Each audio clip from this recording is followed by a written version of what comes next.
Happy New Year's once again, everyone. This game is between one of the Polgar sisters, Sofia Polgar, and hopefully I'm pronouncing that correctly, Sofia Polgar, and I believe she's the youngest, the baby of the three famous sisters. And this is a game that took place in 1992 in New York City between Sofia Polgar with the white pieces against GM Maurice Ashley with the black pieces. Now, at the time, Maurice Ashley was not a grandmaster at the time, but he was striving up the ranks. And at this time, Mrs. Polgar is rated about 2445, and Maurice Ashley with the black pieces was rated 2370. It's a good game. Enjoy. All right, the game started off E4 from Sofia, C5. Maurice playing with aggressive intentions with the Sicilian, knight f3, d6. Let's do it. Open Sicilian, d4, c takes d4, knight takes d4, knight f6, knight c3. This is all well known to everyone except the real beginning player. So knight f6 right there is attacking the e pawn. Knight c3. So developing with the threat and defending by developing. Knight c6. Now, this variation of the Sicilian is interesting because of the transpositional possibilities. Now here, one of the more aggressive lines that White would try to play here was Bishop G5, some years ago. Bishop G5, and that would be often met by Bishop D7. Not E6, that would transpose, and you would get into another opening system altogether, like in the Sicilian, Richter Rouser attack and things like that. But for this, it would be Bishop D7, Queen D2, Rook C8, castle and queen side. Then Knight takes D4, opening up the C file and exchanging. Queen takes D4, Queen A5, F4, and the race is on with the attack brewing for White on the queen side versus Black's counterattack on the king side. E6, E5, the game gets very sharp. D takes E5, F takes E5, and now Bishop C6. Note that pawn takes F6 would just simply lead to Queen takes G5, check. So Black is not losing a piece there. So that's why he's able to calmly play the move Bishop C6, which has to be played anyway because once this knight is removed, then this bishop on D7 would be captured. So Bishop C6, Bishop B5, and Knight D5 with the sharp game ahead. That was like the old way of playing. So after Knight C6, Sofia opted for Bishop E2, which is even a super old system. And when I say old, I'm talking about like the 50s. Grandmaster Isaac Boleslavsky, the Russian GM who was, I believe, a brother-in-law of David Bronstein, is credited for forging this system into a weapon that it is. And after Bishop E2, you will see the move E5. Now that should look familiar to you if you play the knight off with A6. This move E5. Now the difference here is that White has the option of playing knight takes C6. Let me just show you real quick. Please don't mind me taking just a little bit longer. I know you guys, many of the chess analysts on YouTube make short, like real short videos, but I just like to I had a coach when I was playing chess a long time ago, and we used to take time and and really break stuff down. So, not just rush through things. And that's how I like to teach. I try to like make sure that, people get it. So some people complain about, oh, it's too long. But just try to bear with my style. Okay, so knight c3, right? So instead of knight c6, a6 would constitute what is known as the Najdorf, which is simply known after a man named Miguel Najdorf. So a6 here, right, would be played, and this knight would not be here. So his normal move in the Najdorf, and this move was popularized by Karpov in his heyday. Many games, many victories with this move. And then the move e5. Now here, there is no knight to capture here. So white either has to go here or here. And black is just fine in those lines. Sicilian is really a good opening to play as black.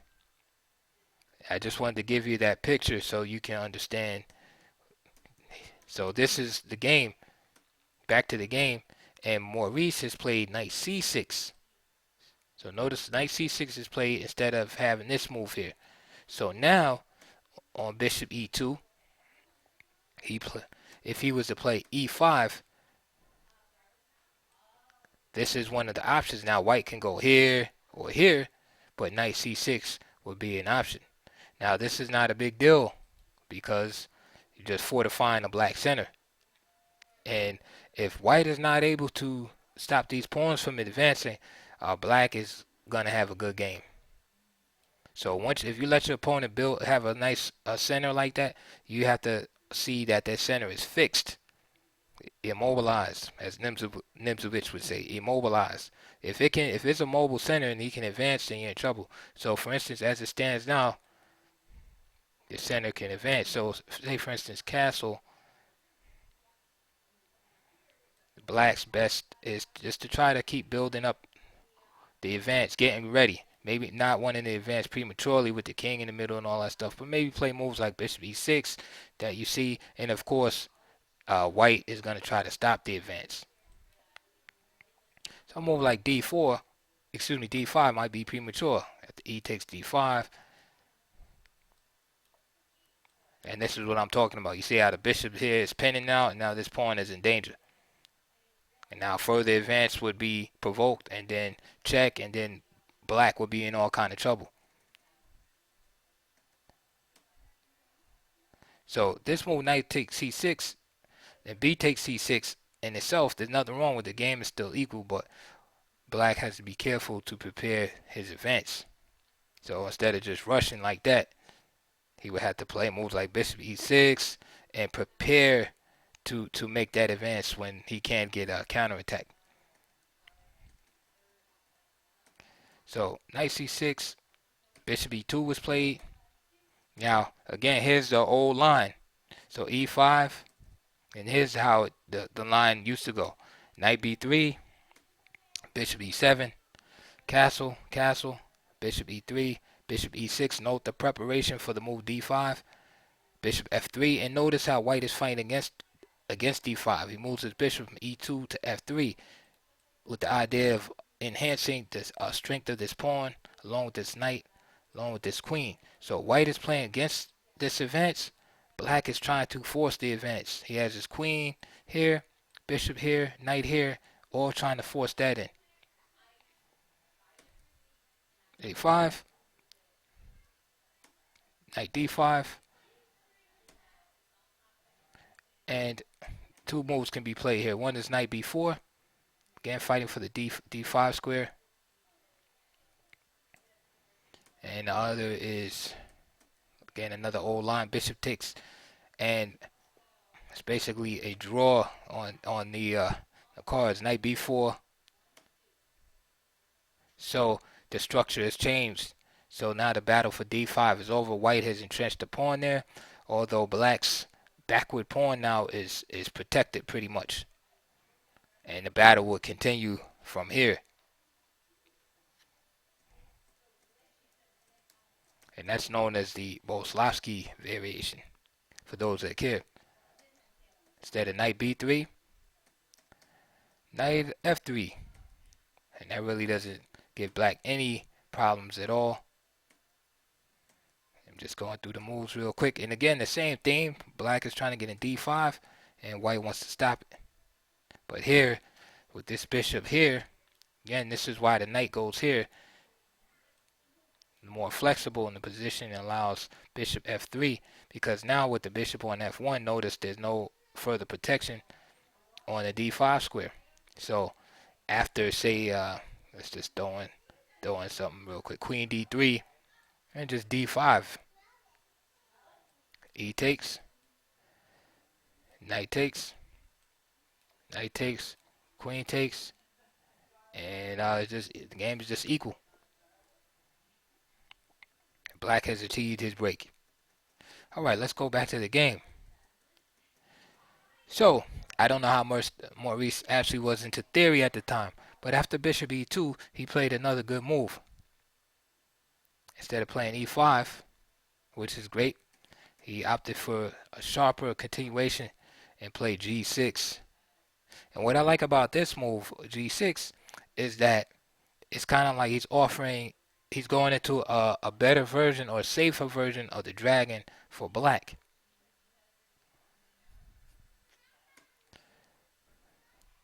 Polgar castles kingside. See, most of the dangerous variations of the dragon involve castling queenside, bishop e3, queen d2, known as the Yugoslav attack, f3, g4, etc. Here, after getting white to play bishop e2, right? Because a lot of times that bishop will stay put on f1 for a while and not commit itself. So after getting white to commit to bishop e2, he said, okay, now I'll play the dragon. g6, castle, bishop g7. She played knight b3, castle, and now black has a nice peaceable position. The game is equal. Black has equalized.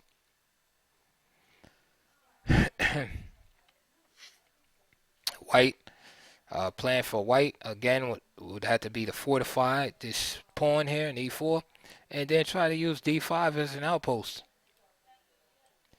An outpost to penetrate into the 7th rank of the position. Of course, one of the ideas of putting the knight on d5 is to provoke this move e6, which in turn weakens the d6 pawn after this pawn is on e6. Then you build up the attack on the d file with the heavy pieces. Black's plan is to utilize the open c file. On the queen side, expand over here. Notice how the plan makes sense, because the pawns are the soul of chess. All your plans should be based off of the pawn structure. In this case, we see this fianchetto setup, which indicates that a bishop belongs here in g7, right on the long diagonal, right? Because the pawns dictate that by their positions, by leaving these squares open, that pieces need to be guarding over these squares and watching these squares. So we had the bishop here, right, with the long diagonal influence in combination with the c file, right? So therefore black's plan should be to attack over on the c file, over on the queen side, using the c file as a conduit, right? Rooks belong on open files. There's only one open file here, or semi-open file rather. There's two of those, C file and D file. White will be using the D file, or should be using the D file, and along with the 3rd rank, black should be using the C file to penetrate into its position. With that in mind, let's see how the battle unfolded. King h1, and this move is often done to take the king off the dark square. In case of queen, timely check on b6 by the queen. So white is indicating that she wants to play f4, and perhaps moves like rook f3, rook h3, trading on the bishops and attacking on the king side. So bishop e6 is played. We see Maurice, the bishop in a good square. Notice the control over d5, right? Fighting for the d5 square is very important because remember what I said, white would love to use that as an outpost if he could. But right now, this pawn is attacked. So she chooses another plan because she plays f4. Queen c8. This is intended to fight against the idea of f5. Bishop d3, and there's d5. So Ashley fights right in the center against this flank idea. f5. Again, fighting in the center against the flank concept. Takes e6, e takes d3, e takes f7 check, rook takes f7, and queen d3. So now we look at the situation that is risen on board. We see that black is left with the isolated e-pawn, which could be a disadvantage in the endgame. However, in this position, black has the opportunity to seize the initiative, which he does. Knight b4. There's an attack on the queen, and also the pawn on c2. Miss Polgar goes back to queen e2. And now Maurice makes a great move. The only piece that's really not in the game right now is this rook. And Maurice plays queen g4.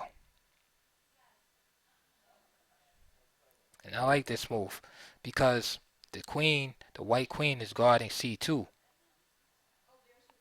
And black has a slight lead in development. We see that the white rook is on a1 still, and the bishop is on c1 still. So for example, if queen takes g4, then simply knight takes g4 will happen. And let me show you the variation real quick.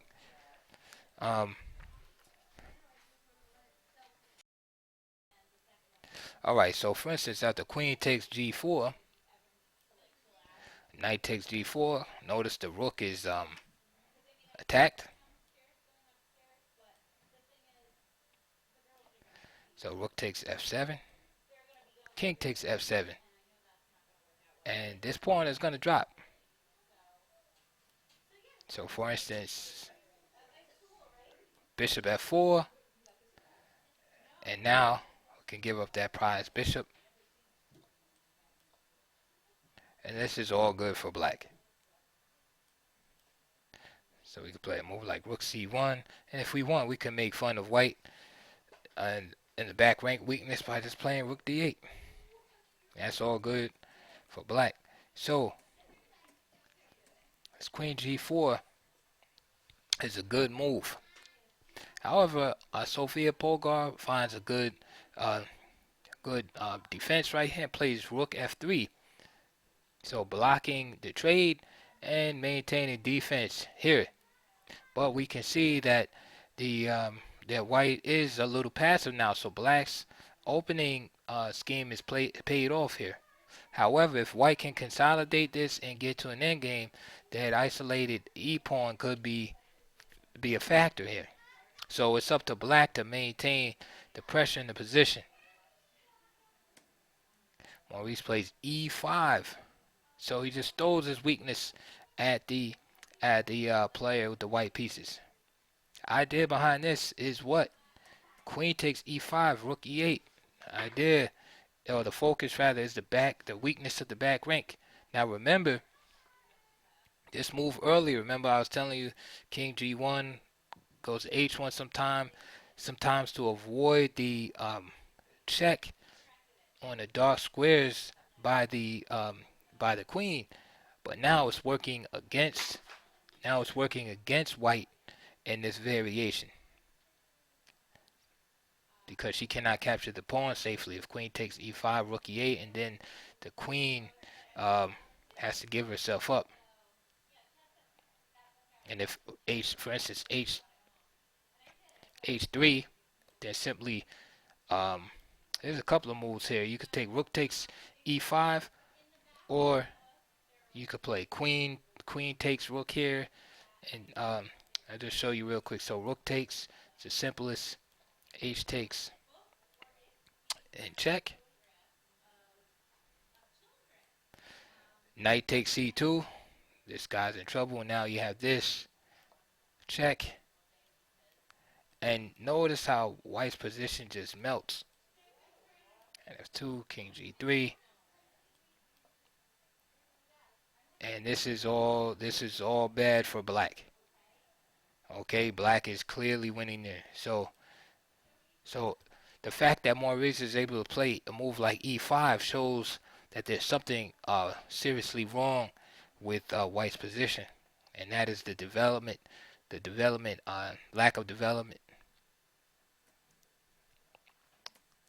So h3 is played, queen h5, a3. So we see Polgar just defending and trying to consolidate, trying to push black back and just get into this ending. Knight db5. Bishop d2, which is a natural move. Why? Because it's a psychological point too, because white has been kind of cramped up for a while, and white just wants to get the pieces out. Because white's thinking, hey, all I got to do is get my pieces out, go into the endgame, attack this isolated pawn, and collect the check and be out, right? But no, bishop d2 is actually a mistake. White needs to trade first, play knight takes d5. But instead, bishop d2 was played, which allows a beautiful tactic that Maurice finds here. He plays e4. So that this pawn that was weak is becoming the hero. Right? It's kind of like one of those stories like Harry Potter or something. Like the weakest person becomes the strongest. Becomes the champion and the hero. That pawn, which was so weak on e7, is now storming up the board, right, and being the salvation of the position. So now we see e4, right? And let me just show you what the tactical problem is here. The reason why bishop d2, you see e4, but why? Why does e4 work? In layman's terms, bishop d2 is wrong because notice the relationship between, again, I always talk about opposition. Notice relationship between this queen and this queen. So here we have two pieces of the same value. So that's not a big deal. But here's the thing. Black's queen is protected by two pieces. One is the pawn here in g6, and the other is the knight here on f6. So that's adequate protection. There's two units protecting. The white queen is only protected once. So however, right, if we remove this guy, just imagine, right, knight takes f6 is taken. Okay? If we were able to remove this somehow, and then play e4, then we would see the lack of protection here of this queen on e2, and that's one of the main ideas here. So Maurice plays e4, rook f2. Remember, the queen the queen needs protection. And this is all playing on her desire to want to trade pieces. She wants to trade, right? So now Maurice is saying, hey, we can trade now, right? Rook f2. And even after queen takes e2, black will still be better, but he has a stronger move. He plays e3. So now there's a fork of the bishop and rook. Queen takes h5, g takes h5. It's important not to take with the knight because then the knight on d5 would be unprotected. So g takes h5. What else? Rook takes. Bishop takes f6. Knight takes d5. E takes d2. And we see that Maurice just went up the exchange. He went on to win as follows. Knight takes f6 from Polgar. Rook takes f6. Knight takes d2, and then he just occupied the 7th rank, which is the goal of every rook. Takes c2, and Sofia Polgar played on inertia a few more moves, and then after rook a c8, forced to resign the game. So that was a good, instructive game, and well played game by Maurice. I enjoyed the opening nuance here, and I like the transposition into this dragon setup with g6 after white had committed herself with bishop e2, and perhaps she was expecting the main line with e5, but g6 was a good uh, choice by black, and he played very well, especially transforming this so-called weak e-pawn, right, and making sure that it would not be weak. Look at that pawn on e7. Just march forward and become the hero in the game. And finally, after the goal is reached, is sacrificing itself, black is able to claim the victory. So please like and subscribe, and leave comments and questions below.